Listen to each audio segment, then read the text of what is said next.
I'm Ashish Desai. I'm the head of the product team here. The product team is responsible for prioritizing the features that we build.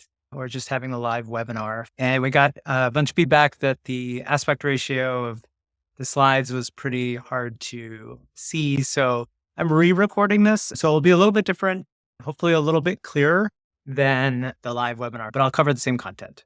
So yeah, here at Monograph, we are always looking to improve our product. And so I'm going to go through what we worked on in Q2. We focused on a few key themes, and I'm here to share that. So the three areas that we focused on were firm profitability. So we believe it's really important for you to understand the profitability of your firm without having to be an accountant or ask an accountant. And so we put a lot of work into this over this last several quarters, actually, but putting kind of the cherry on top this quarter. So really excited to share more there.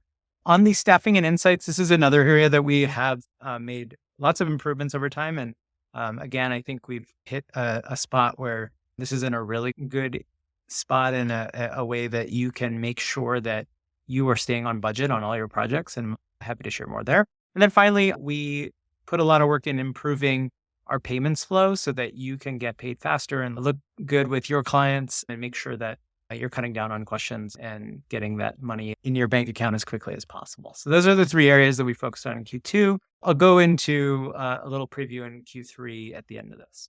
Great. So before I get too far into this, I would like to just highlight some of the ways that you can keep on top of our changes. Monograph is constantly improving. We are making a lot of changes, and I know that at times can be challenging because change is hard, whether it's for the good or not.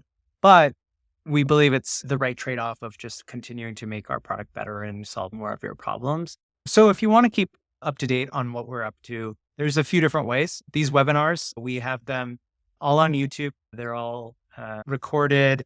They're under a playlist that I believe it's called What's New on Monograph. And I'd highly recommend checking out previous ones. So most recently, we had a deep dive on the staffing stuff, some of which I'll touch on today. A very deep dive on how we integrate with QuickBooks Online. If you want to really understand how it's all set up, I would highly recommend.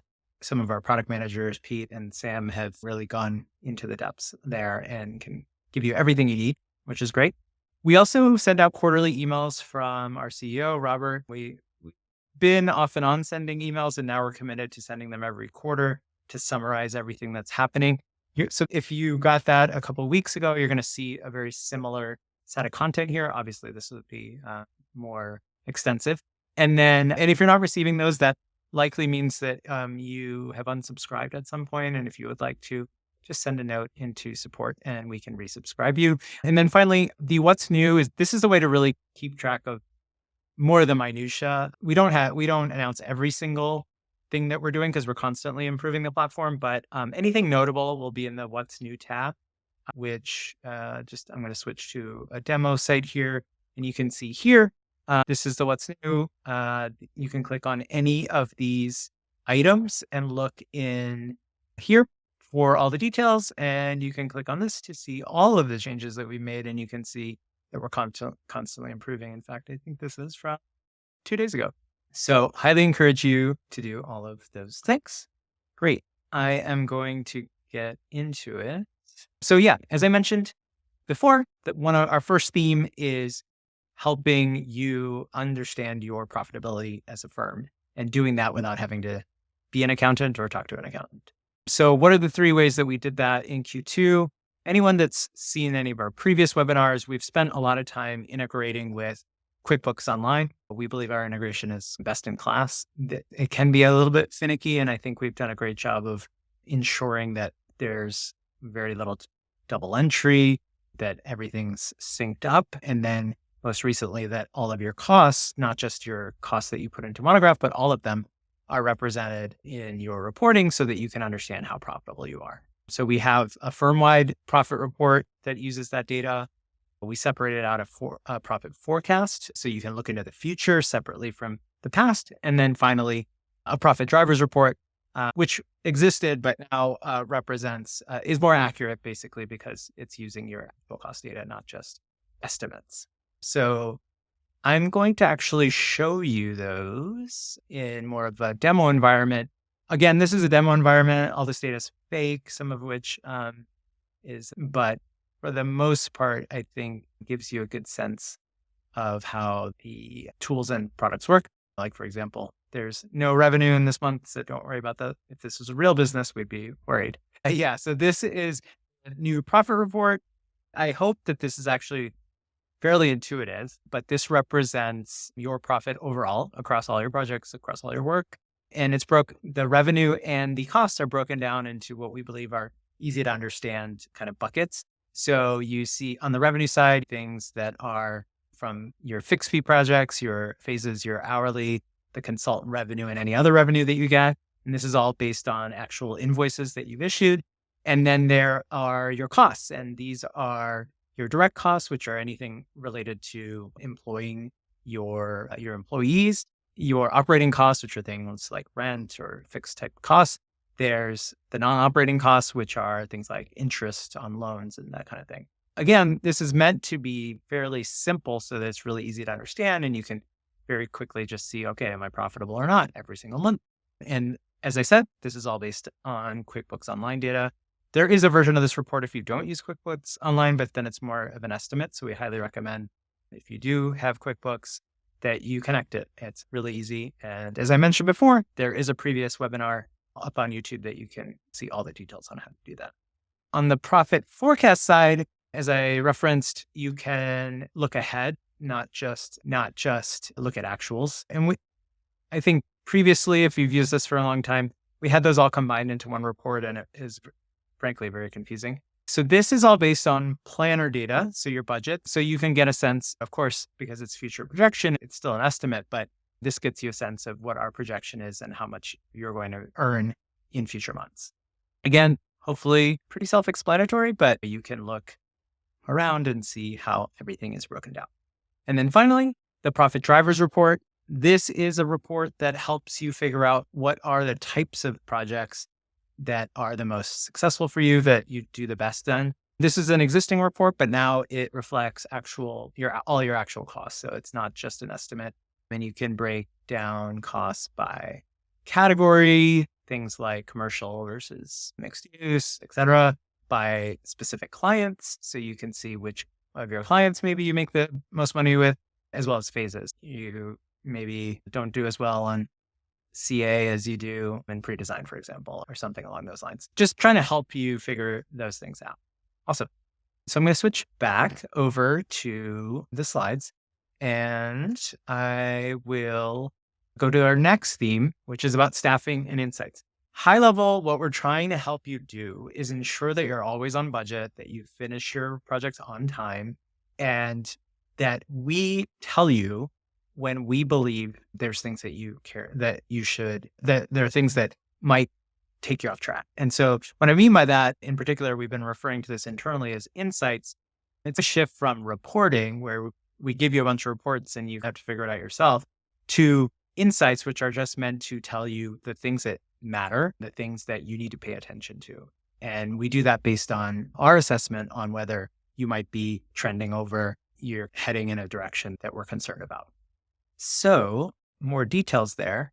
Before I get into it too far, I do want to provide a little bit of clarity around some definitions. And I think the reason for that is we often get some questions around, you have different types of hours and different parts of the product and how they all fit together. Hopefully this can help with that. So number one, you have logged hours, which are hours that have already happened, right? These are on your timesheet. These are hours that people did and they put in their time. That's already happened. Then there's staffed hours. So this is your best guess, your estimate on how much is remaining. What for the future, how many hours are people going to be working?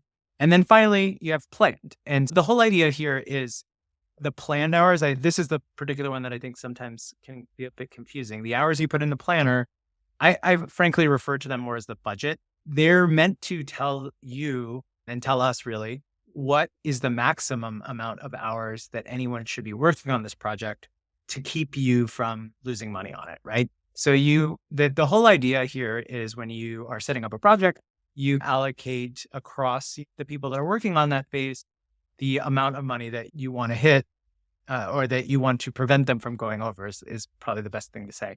This isn't represented necessarily. You don't need to ensure that if like someone needs to work 8 hours every week, that's exact or any of that. All you're trying to do is tell us, the system, that if Fernando, in this case, works more than 20 hours, then we feel like, that's a problem because now he's going over budget and we're probably trending over budget altogether. So what that means is you can put rough estimates. The main goal is to ensure, and I'll talk about this later at the end of this with our new project staffing, we just want to make sure that overall we're staying at or below your overall budget. Okay.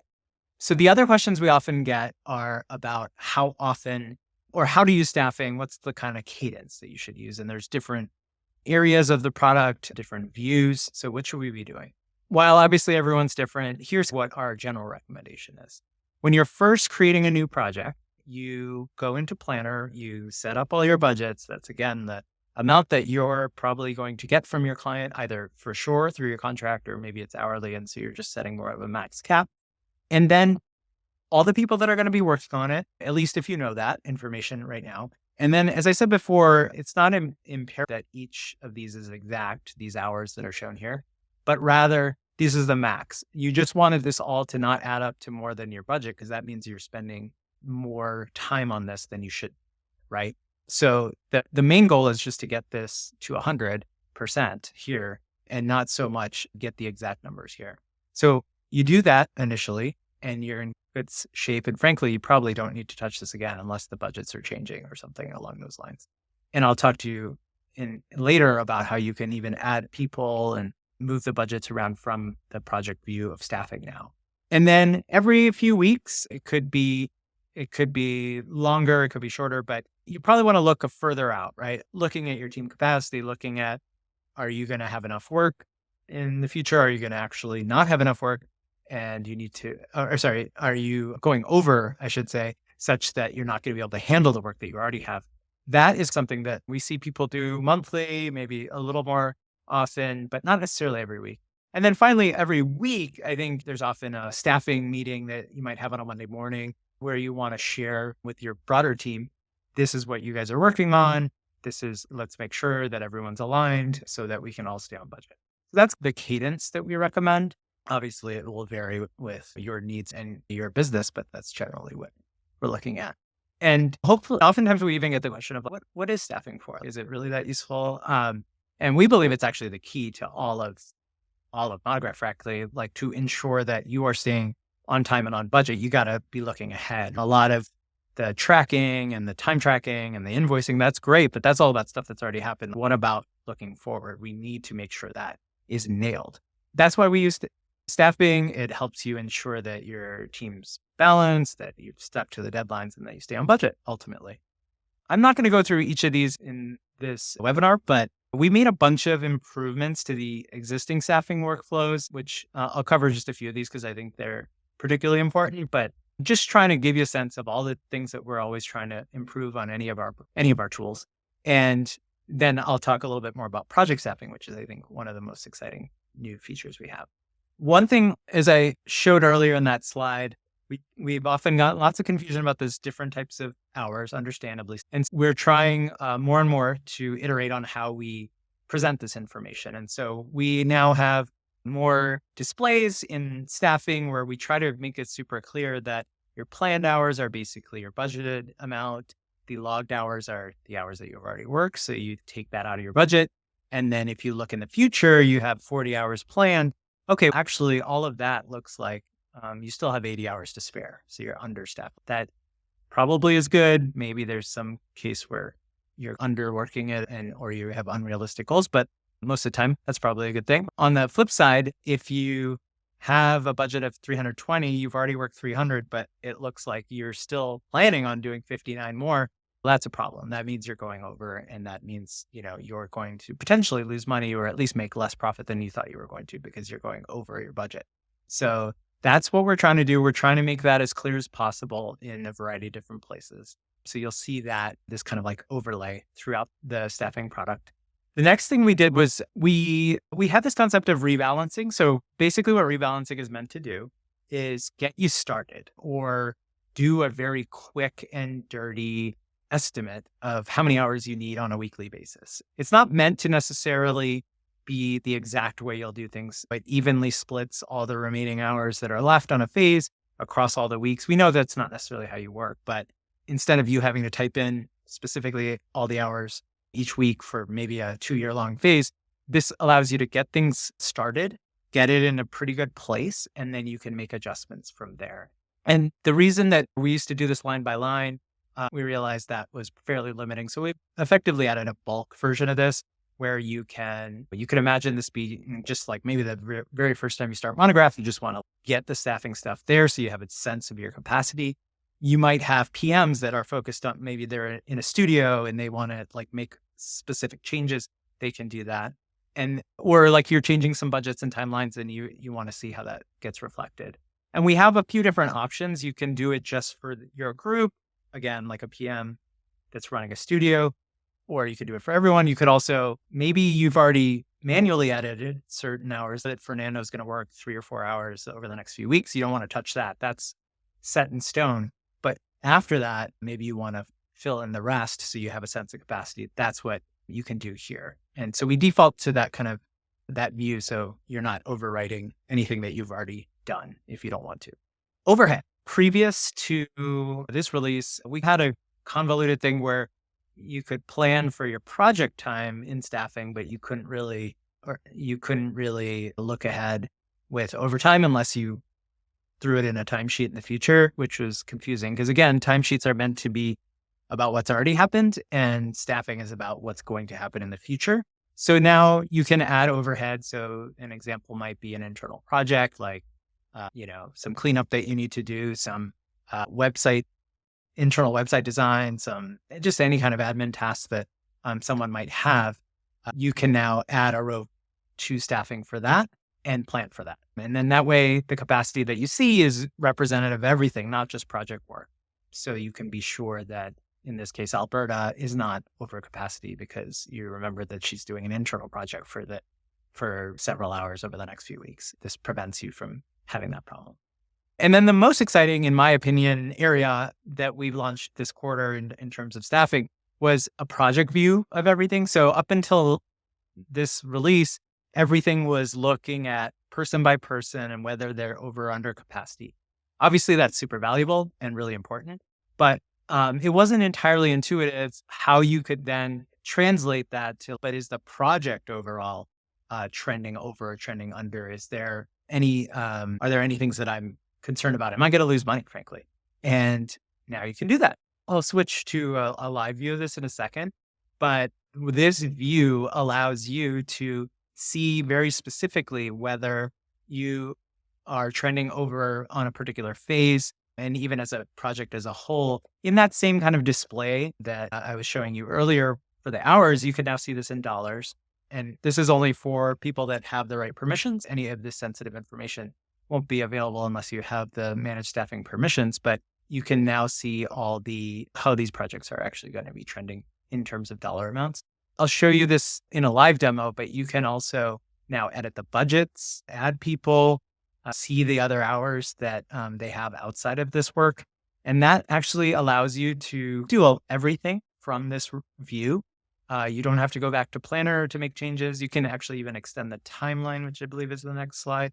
You can drag the timeline to move the timelines. So you can actually do all of the work related to the project right here, and really cuts down on that back and forth that we had previously. And often led to confusion, understandably, that if I change it here, it doesn't show here, and XYZ, that kind of thing. So I'm actually going to, and here's an example of, so that those budgets, those I mentioned before, these max number of hours to keep you on budget, that's all now available through this tool now. Even if you might initially set it up, and we do recommend that you initially set it up in the project planner, now you can make those changes here so you don't have to go back and forth, and you can see how those changes might reflect.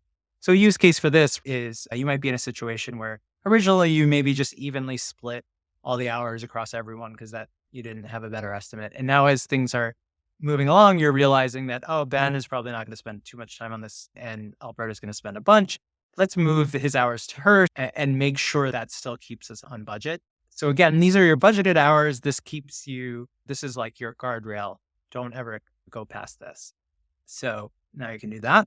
And I am going to switch to the live demo. I'm going to talk a little bit about the Insights dashboard, which is, I think, what pulls this all together, which is our brand new interface on our homepage. So on your homepage, I'm going to guess that you've probably seen this by now if you've logged into Monograph, because this is everyone's homepage. But we are pulling together this concept of insights. As I referenced earlier, our focus is really to get you off of reports. We'll have reports, don't worry. But our goal is that you're not spending all your time looking at reports, but rather we're just telling you what the most important stuff, the things that you need to pay attention to, and hopefully how you can solve those problems. And so that's the whole starting point for this dashboard. We've done that mostly around the staffing work right now, but over time, you can imagine more and more things coming here. And we do want to start with just giving you a snapshot of how your business is doing overall. The profitability stuff I was talking about earlier, the forecasted profitability, just how well you're utilizing, and even your firm capacity, that all the staffing information that I've been talking about, this tells you, okay, great. Overall, I'm only at 59% of my capacity over the next 3 months. It seems like I need to get more work, right? So that's what's going on there. This area is what is really focused on this idea of insights. I'll click on these in a second, but this is meant to tell you exactly what you need to be worried about or care about, right? So you have a project that's already over budget, you have 10 that are trending over budget, and you have some team members that have too much work on their hands. So we're going to help you solve those problems. You just need to click on this and then go from there. Below this is a view that all of your team members will see, this kind of area right here, which will have their recent projects, anything that they recently clicked on, basically, or been on those pages. That's here. The time that they've logged so far, tasks if you use tasks, and if you don't use tasks, this will show staffed hours, basically hours that they're supposed to be working, and let them know what they should be working on. So that's all like really easy for them to find what they need. And then finally, we know that ultimately you need to get paid, and I'll talk a bit more about that in a second around payments. But this is helping you figure out exactly what the things that matter to you. You might have work that you've done but haven't billed for. You might have things that you've billed for but still haven't been paid, or even worse, that are overdue. So just trying to figure out or surface up, I should say, the things that matter to you, or consultant bills that you need to be paid, et cetera. So back to insights. If you were to click on any of these, this will bring you to a filtered view of whenever you do a live demo, things get funky, this will give you a filtered view of exactly the particular phases or projects that are of concern. So this told me that I had 10 phases that were over budget. So I'm going to go to one of these and I'll see, okay, interesting. I will remind her on this is demo data. So hopefully in most cases, you're not over budget on everything, but in this particular case, we are. So I can look at any of these. I'm going to look at this one because it's already underway. And I can see, first of all, that now in this case, I'm only about $80 over budget. So, okay, not too bad. I think if you were in the live webinar, this one was worse and I actually fixed it. So I'm going to put it back to how it was. So I believe it was like this. And it showed that we were actually $3,000 over budget. And that was because I could see as I go down here that there are various people over budget. One just side note, we are trying to do more throughout the product to let you know when we are missing information that would help us give you a better estimate, or like in reports, we'll tell you if some data is missing or sometimes hide that data. Previously, we used to try to figure it out behind the scenes, and I think that led to more confusion. If you start seeing these, we're really recommending that you provide us the information. And in this case, what this is saying is, hey, we don't have a specific budget for these people and how many hours they should work. So we can't really tell you that AJ or Jesse or Elise are trending over or are working too much or too little, because we don't actually know a reasonable budget. We can, of course, tell you overall that this phase is trending over. So you don't have to put this information in to get that. However, it would make the system work better if we could give you more insights faster if we know specific budgets across each person. So in this case, I can see that Mark is actually the majority of my overage. However, he's already actually logged $5,000 worth of time, whereas his budget was 3,000. So he's already gone over, and I can't really do anything about this, right? Like he's already logged it, so it's happened. So the only way to really solve this is I'm going to need to go into somebody else's project and take something away. And this is where this view is so much more powerful than what we had before, because before you could see that Bark was over, but what you couldn't really do much about that. Now you can say, okay, if I want to get back on budget, what I can do is maybe lower Sarah to go maybe under budget and see if that helps. So now she's under budget by 2240. He's over budget by 320. So now I can so they're balancing each other out, and there's maybe some small rounding. So I'm off by $80, but yeah, or it's not rounding. It's just, I think some of these people that are on here are off by a little bit, but yeah, that's really helpful. And as I mentioned, you can also edit people's budgets here. And again, like I said, in an ideal world, everybody, and this is why these are red, everyone would have some type of budget. If they're working on the project, it would be helpful to set a budget so that we're sure that we're not going to go over. But you can do that here. And you can also now add people from here. As I mentioned earlier, you can effectively do everything you need from this view. You can even see that Charles, what work he has outside of overall. If you have multiple PMs working, for example, and with the same person, you could say he actually has 35 hours available. So I could add 35 hours here without that being a big issue. And now he's at capacity. So this is a way that if you have different PMs working on different projects, they don't overstep each other or hit over capacity, because they can see what everyone else is doing on the team as well, or at least how much time it's allocated, is staffed, I should say. Great. I am going to switch back now. So that was the first two themes, covered both of those. And finally, payments. So payments, ultimately, you guys need to get paid, right? If you don't get paid, none of the rest of this matters. And frankly, we believe that it's really important that you get paid faster, as fast as possible, to get that money into your account, to earn interest on that money, to ensure that you don't have to pay out or take loans or that kind of thing. But also, we recognize that when you're working with your clients, that's an important interaction that you're having. And we want to make that seamless, right? We don't want you to have to field a bunch of questions on why they can pay or why they can't pay. And it's a sensitive topic already. So it's important that goes very smoothly. Our goal, sorry about that.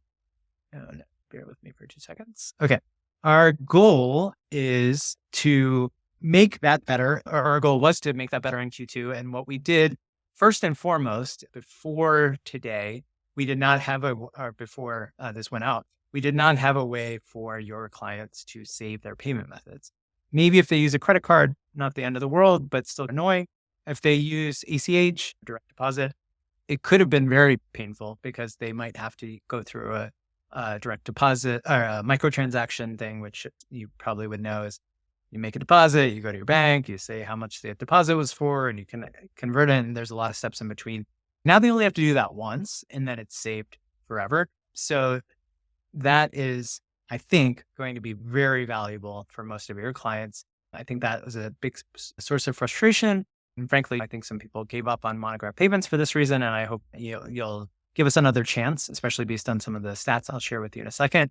Now, the other thing is now your clients can actually see a list of all the Monograph invoices. In the live webinar, there's a question about this. This will be any invoices that you sent through Monograph, or if you use the link, if they've clicked through on that link. If you don't send it through Monograph, we have no idea or no way of knowing who your client is, right? So if you download a PDF and send it yourself, we don't have that. So this is just a little reminder that Monograph works better in general. The more of the features you use, the better it works together. And frankly, we prioritize all of our work around people that are using more and more of the system, because that's how the way that we think. And we try to make it as easy as possible. If there are reasons that you still believe that our invoices are not up to snuff, that you don't feel comfortable sending them, we'd love to hear that, because we want to get to a place where you're using that. And frankly, it'll just be easier for you and for your clients, because they'll be able to see everything that has been sent to them. And then finally, Monograph also takes care of all the QBO payment transactions. So if you use this in the past, we really want you to get payments working. We also want you to use QuickBooks Online and integrate them. up until very recently, that's when you use both, you did have to make some manual adjustments to account for the certain transactions, the fees and things of that nature. That's all kind of taken care of now. And so we're really excited about that. Nothing to show there other than no more manual work. Always love that. I sometimes joke about what everyone knows how safe payment methods work, right? Do we really need to demo it? But I think it's worth just showing that now, like you might imagine in any e-commerce flow you've seen, that after they click on pay in their invoice, they will see all of their payment methods that they've created. They'll notably the first time they go through this flow, we'll ask them whether they want those to be saved, and all they need to do is effectively say yes and click through on a confirmation email. And then from then on, they will have these saved payment methods. So no need to create passwords or anything of that nature. They can just get going. And then this is the view where they can actually see all the invoices that are sent to them. This is actually across any Monograph. These are basically any Monograph invoices that have been sent to them. If, for example, they work with multiple architects that use Monograph, they could see all of them. And I think that's actually an awesome feature because it means that they have one place where they can see everything that they owe, things that they've already paid. Hopefully this will cut down on your back and forth on if they need to have something resent. I'm not saying that won't happen, but over time, they'll realize that I can just go here and see everything, past information, future information, or not future, but things that are still open and they can pay from right here. I referenced this earlier, but the reason that we care a lot about this, and as we were thinking about how to improve payments, we spent a lot of time just trying to understand the data. And these are things that I think are pretty important, maybe somewhat intuitive, but still important. The average customer of Monograph, when they get paid using Monograph payments versus when they get paid using a manual payment, it is twice as fast. And that means when it's manual, on average, it takes about 6 weeks to get paid versus when it's through Monograph, it's about 3. And of course, this is averages. And so I think there's more extremes on each end, but this matters so much, right? The fact that not only is payments better because you don't have to deposit checks and go through some of the manual work associated with that, but it's also getting that money faster means that that's interest that you earn, or that's interest you don't have to pay because you had to take out a loan to make payroll, or it's just much more likely that you aren't following back up with folks. Making this process as seamless as possible is just going to make your lives easier and make you financially stronger. Secondly, again, this maybe is fairly intuitive and you probably all know this, but clients definitely want to pay by credit card. And especially if you don't pass on the fees. Now, I understand that. Okay, cool. Yeah, I don't want to pay the fees either. I get that. But ultimately, there's a difference, I think. You can raise your prices slightly if you think you need to maintain that margin. Keep in mind that not everyone will use a credit card. And so the overall cost is not just, for example, 3%. It's actually more of a blended smaller amount. But the kind of psychology of them seeing an additional line that says this, you're paying this charge, it matters a lot. And so if you do want to get paid a lot faster, if you turn on credit cards, and you don't pass the fees, you're 60% more likely to get that paid electronically. And that means, again, you're getting it at least on average 3 weeks faster, oftentimes faster than that, especially with credit cards. People pay even faster with credit cards, but you're getting that money in your bank account faster, and that can make up for some of those fees. And again, we recommend, if it's critical, just raising those fees to represent that as well. I think that's really helpful. Again, I know that this is ultimately your choice, but I think our job, and we believe very strongly as Monograph, we want to also learn from your peers via what they do on our platform and how they're successful, and share that back out with you guys. Great. So that is all of the themes that we worked on in Q2. Hopefully, I know in the live version, we took some questions. I tried to cover most of those already, but there are more questions that we'll send along in an email when we send out this recording. So I also wanted to give you a sense of what we're doing in Q3. So that's this current quarter that we're working on right now. Some product folks don't like to share the future because it could change, and that's all true. But I believe in the transparency. And again, because we work in these higher level themes, some of the details here and maybe the exact things that I'm sharing may or may not be the things that come out. But I think it's important thematically that you understand what we're focused on and what we're not focused on, right? Because we can only do so much at any given time. So in this quarter, there's two main areas that we're focused on. One is about time tracking and expense gaps. I believe, I hope you do too, that we've focused a lot over the last several quarters around some kind of amazing features, some of which I've shared with you, or most of which I've shared with you. The staffing, which again, I think is probably the best and culminated view of everything going forward that there is out in the market. Our QuickBooks Online integration, the profitability. We focus a lot on these big valuable items. And not to say that the things I'm about to share are not valuable, but we also realized that we made a lot of changes. We are constantly trying to improve. And so there are things that we have as gaps in that maybe you just frankly think are table stakes, right? Like things that I would have expected Monograph to have. And so we do want to cover some of those. In the time tracking and expense areas in particular, some notable gaps. Here are some examples. Things like we don't have a way to submit expenses that are rate based. The most obvious one that comes up a lot is mileage. I drove a certain number of miles. There's a government mandate on exactly how much I can pay someone or charge someone for per mile. Asking all of my employees to manually figure that out is annoying at least, problematic at best. There's other types of rate based things, printing and things of that nature. So just supporting that is an area that we know it's a highly requested feature, and we're excited to close that gap. Making some improvements in time off, where is actually one of our fastest adopted features. We're really excited about that. But there are some things missing, like auto approvals for certain types of policies, who gets the emails, things of that nature. Not huge things, but enough friction there that we want to close those. Other things like bulk editing of time. We know that sometimes you need to move a bunch of people to a new ad services phase or some other change roles or change projects maybe. And doing that one at a time is pretty painful. We'll be supporting that. Supporting expenses that aren't really from one of your employees, and therefore putting it through the timesheet is confusing. Consultant expenses or other things of that nature are examples, including overhead in our time log. This is not exhaustive, nor, as I said, some of this specific, but ultimately this theme is where we're really focused on closing a lot of those gaps that might just be annoyances and things that you would have expected us to address already.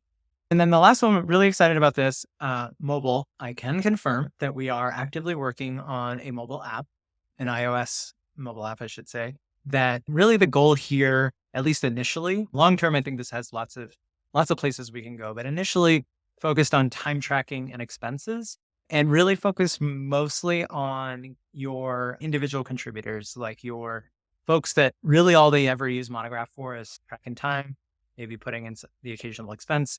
They ideally wouldn't even have to go to Monograph on their desktop or on their computer if they didn't want to. Really trying to cut down on the friction for them. Just get this out, start a timer, upload an expense, put in your time as it's coming on the go. Of course, this is good for admins. It's good for everyone. But the focus is to make sure that we can start with that kind of key element of getting everyone. We know sometimes it can be challenging to get everyone to actually put in their time or follow the patterns that you want them to. This is that initial goal. Over time, we'll grow this into more and more. As I said, I think there's opportunities for AI, for example, for other use cases, the insight stuff that I was talking about, where we can notify you about important things. Lots and lots of potential there. But initially, that's where we're focused on. And we are actively working on it. And our goal is by the end of this quarter, so say end of September. Is that right? September? Yeah. By the end of September to have a small group testing it. Probably won't be available for wide use yet at that point, but we're excited to get a few folks trying it out. We're really pumped about this. I think this will be a great way to. Awesome. Great. And again, this is not the live webinar. This was a re-recorded version. So some of the questions, again, I tried to answer them already. Appreciate it. Also apologize that the live version didn't have the slides in a way that was easy to see. So yeah, if you have any questions, please, we'll be sending out this recording. You can always send in questions to support, and really appreciate your time.